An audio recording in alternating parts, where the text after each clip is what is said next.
పరిశుద్ధ గ్రంథం ఛానల్ వీక్షిస్తున్న ప్రతి ఒక్కరిని దేవుని పేరిట వందనాలు తెలియజేసుకుంటున్నాం. ప్రేమ, సంతోషము, సమాధానం సదా మీకు తోడేంటి నడిపించును గాక. నిన్నటి దినాన సామెతల గ్రంథం 18వ అధ్యాయం చదువుకున్నాం. ఈరోజు సామెతల గ్రంథం 19వ అధ్యాయం చదువుకున్నాం. బుద్ధిహీనుడై తన బెదవులతో మూర్ఖముగా మాటలాడు వాని కంటే యథార్థంగా ప్రవర్తించు దరిద్రుడే శ్రేష్ఠుడు. ఒకడు తెలివి లేకుండుట మంచిది కాదు. తొందరపడి నడుచువాడు దారి తప్పిపోవును. ఒకని మూర్ఖత వాని ప్రవర్తనను తారుమారు చేయును. అట్టివాడు హృదయమున యెహోవా మీద కోపముంచును. ధనము గల వానికి స్నేహితులు అధికముగా నుందురు. దరిద్రుడు తన స్నేహితులను పోగొట్టుకొనును. కూటసాక్షి శిక్ష నొందకపోడు. అబద్ధములాడువాడు తప్పించుకొనడు. అనేకులు గొప్పవారి కటాక్షము వెదుగుదురు. దాతకు అందరూ స్నేహితులే. బేదవాడు తన చుట్టములందరికీ అసహ్యుడు. అట్టివానికి స్నేహితులు మరీ దూరస్తులగుదురు. వాడు నిరర్ధకమైన మాటలు వెంటాడువాడు. బుద్ధి సంపాదించుకొనివాడు తన ప్రాణమునకు ఉపకారి. వివేచనను లక్ష్యము చేయువాడు మేలు పొందును. కూటసాక్షి శిక్షణ ఉండకపోడు. అబద్ధములాడువాడు నశించును. భోగములను అనుభవించుట బుద్ధిహీనునికి తగదు. రాజును నేలుట దాసునికి బొత్తిగా తగదు. ఒకని సుబుద్ధి వానికి దీర్ఘశాంతమునిచ్చును. తప్పులు క్షమించుట అట్టివానికి ఘనతనిచ్చును. రాజు కోపము సింహగర్జన వంటిది. అతని కటాక్షము గడ్డి మీద కురియు మంచు వంటిది. బుద్ధిహీనుడగు కుమారుడు తన తండ్రికి చేటు తెచ్చును. భార్యతోడి పోరు ఎడతెగక పడుచుండు బిందువులతో సమానము. గృహమును విత్తుము పితరులిచ్చిన స్వాస్థ్యము.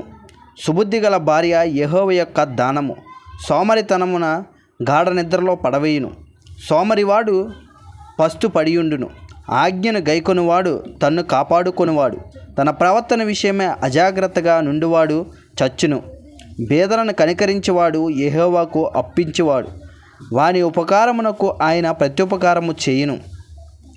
బుద్ధి వచ్చినను నీ కుమారుని శిక్షింపుము. అయితే వాడు చావవలనని కోరవద్దు. మహాకోపియగు వాడు దండనం తప్పించుకొనడు. వాని తప్పించినను వాడు మరలా కోపించునే యుండును. నీవు ముందుకు జ్ఞాని ఒకటికై ఆలోచన విని ఉపదేశమును అంగీకరించుము. నరుని హృదయములో ఆలోచనలు అనేకములుగా పుట్టును. యెహోవా యొక్క తీర్మానమే స్థిరము. కృపచూపుట నరుని పరులకు ప్రియునిగా చేయును. అబద్ధికుని కంటే దరిద్రుడే మేలు.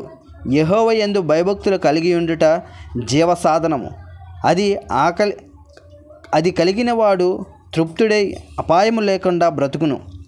సోమరి పాత్రలో చెయ్యి ముంచగానే తన నోటికి దాన్ని తిరిగి ఎత్తనైనా ఎత్తడు. అపహాస్యకులు దండింపబడగా చూచి జ్ఞానము లేని వారు జ్ఞానము నొందుదురు. వివేకులను గద్దించిన ఎడల వారు జ్ఞానాభివృద్ధి నొందుదురు.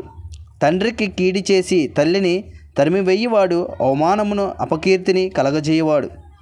నా కుమారుడా, తెలివి పుట్టించు మాటలు నీవు వినగోరితివా?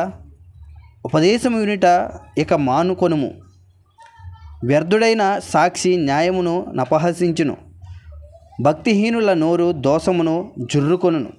అపహాస్యకులు తీర్పులను, బుద్ధిహీనులు వీపులకు దెబ్బలను నియమింపబడును. ఇంతటితో సామెతల గ్రంథం 19వ అధ్యాయం పూర్తయింది. రేపటి దినాన సామెతల గ్రంథం 20వ అధ్యాయం చదువుకుందాం. ప్రేమ, సంతోషము, సమాధానం సదా మీకు తోడైండి నడిపించునుగాక. ఆమెన్.